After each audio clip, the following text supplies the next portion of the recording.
बशर अल असद हुकूमत के खात्मे के 2 महीने बाद सीरिया को बाज़ाब्ता तौर पर एक नया लीडर मिल गया है। अहमद अल शारा को सीरिया का नया सदर मुकर्रर किया गया।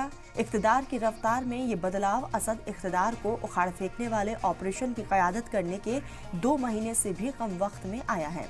आर्मी कमान के ऐलान के मुताबिक कुछ वक्त के लिए शारा के एक गैर मुस्तकिल लेजिस्लेटिव बनाने का भी हक दिया गया है। ये ऐलान सीरियाई इकबाल की जीत पर मुआकिद एक इजलास के दौरान की गई है, जिसमें शारा, वजीर खारजा असद अल शेबानी और मुस्लिह ग्रुप के चीफ भी शामिल हैं। इजलास के दौरान शारा ने जंग से मुतासिर मुल्क के लिए अहम तरजीहात तय की हैं। नए अफसरों ने पिछले महीने साबिक सदर बशर अल असद को हटाने में शामिल सभी मुस्लिह ग्रुप को तहलील करने का भी ऐलान किया। साबिक सरकार की आर्मी और सिक्योरिटी एजेंसियों को भी तहलील कर दिया गया है।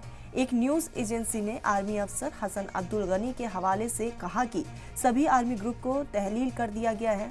सीरियाई अफसरों ने असद इक़्तिदार के यहाँ पर बाथ पार्टी के डिसोल्यूशन को भी ऐलान किया है, जिसके अलावा आइन को सस्पेंड कर दिया गया और पार्लियामेंट को भी तहलील कर दिया गया।